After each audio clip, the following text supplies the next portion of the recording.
Ah yes, the New Year's resolution. The time of the year when most of the world sets new goals because their last year's failed. No, really, if you look back into a statistic, at least reported by DiscoveryHealthyHabits.com, according to a 2016 study, of the 41% of Americans who make New Year's resolutions, by the end of the year, only 9% feel they are successful in keeping them. So please don't feel discouraged if you didn't exactly meet your last year's goals, because you're clearly not alone. And if you did accomplish what you aimed for in 2021, well, then hats off to you. It's not exactly an easy feat to commit to something out of the realm of normality, where we tend to set the bar higher than usual for ourselves. It's time we once again reimagine something or some things we'd like to do, change, or improve on for our own well-being, or maybe for someone else's well-being. And if you don't mind, I'd like to take a quick moment to say thank you for watching, and if you are new here, please subscribe to the channel to stay updated with the latest VR and AR news. Side note, did you know studies tell us the most popular New Year's resolution people aim to accomplish is exercising more and improving fitness, diet, and overall health? In this video, we'll go over some of my favorite apps to get a solid cardio workout in on the Quest. From the free Hitstream app found on SideQuest to AudioTrip, Thrill the Fight, and yes, even 11, that table tennis game. We'll also check out HitMotion, probably the best AR pass-through mode workout game right now. Getting into this review of mentioned apps, of course, aside from the obvious dreamlike state of being absorbed into an ever-immersive rhythmic or competitive world, the biggest advantage is the global calorie tracking app and feature called Oculus Move, which is provided by Meta, and it allows being enabled for any activity you do while wearing the headset. Set this up to meet your personal body specs, and while you do anything from that point forward in the headset, the calories will be tracked. Best of all, you can enable this to display above you or on the floor, no matter which application you are in, for that quick glance of satisfaction to see where you are in your daily goal.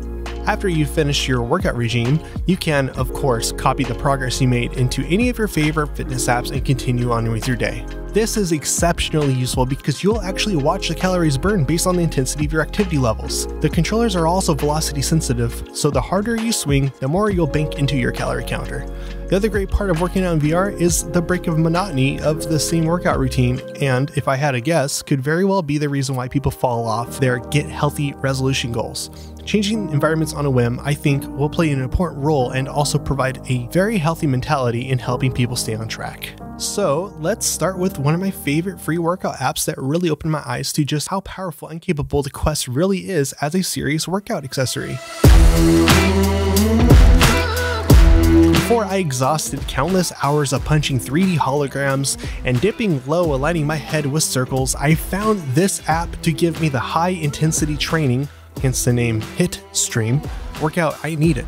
This one will always be one of my favorites, not only because of the 400 calories I could burn in less than an hour, but I also love supporting private developers who really put their heart into a game. I think they did a really good job on this, and I hope to see an update come out soon for it. After all, you could only train to the same songs for so long before that monotony starts to creep back in. After I quickly realized that VR can most definitely be a fantastic experience tool to exercise with, I decided to give Thrill of the Fight a try. This is one that you honestly have to be very careful about when it comes to pacing yourself so you don't lose a match due to overexertion, which is really easy to do in this game. It really teaches endurance, and while I have never boxed anyone in my life, it felt very real, and eventually I had to throw in the metaphorical and literal towel. I still come back to this app from time to time, and I think I might even incorporate it into my regular training, say once or twice a week. Unanimous decision.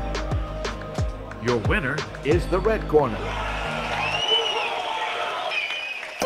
One of the most intense workout apps I've used so far is called AudioTrip. Not only does this have great songs to work out to, but there's also a cardio focused game mode, and the graphics will really put you through a trip. Keep in mind that I found the healthiest thing to do is to cycle through some of these workout apps. That way they don't get old and the M word doesn't start to creep back in. And this might be a little embarrassing, but at this point in my workout, I started to feel an overwhelming amount of nausea from out of nowhere and rushed upstairs to relieve my stomach while regretting that questionable frozen pizza and my decision on why I even ate that earlier. So I came back down and reconsidered things and thought I was going to end the video there, but I waited a couple minutes and decided to carry on with a more casual game this time. I want you guys to know that while I am working on a normal day, and also when I'm not trying to break a sweat through a high intensity workout, I will jump into 11 and get down on some good old table tennis.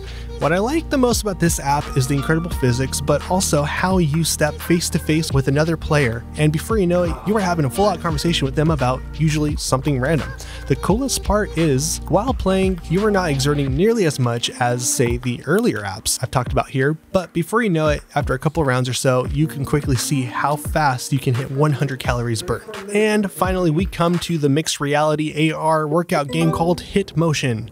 This app recently launched on the official App Store from previously SideQuest, and is one of the very few AR apps since Meta opened up the official pass-through API support for developers. It is a rhythmic boxing game, and it's a lot of fun. Once you start to get it down, you can get on some pretty sweet point streaks. Best of all, you get to be in your own environment and see everything around you while doing so. In this example, I was tethered to a PC in order to actually capture the pass-through mode through SideQuest. Beat Saber is one that I didn't really cover. I don't see it as a workout app as much as I do a game, so I don't use it for that reason, although I know a lot of people do. There are still so many more to discover. These are just some of my favorites and ones that I've actually explored. And if you own a Quest headset, drop a comment on the ones you like the most, or one that I should review next. As always, thank you all for watching, and if you just picked up Quest headset or thinking of getting one, I hope this video helps you on your fitness journey. I have a long way to go, but also see it as one of the funnest and easiest ways to get a great workout in. If you enjoy this content, don't forget to subscribe if you want to see more. And if you plan to, or if you do work from home, check out my last video talking about working in AR mode, where you can actually stream your desktop into pass-through mode. It's pretty sweet. Anyways, thanks again, and you guys have a good one. Peace.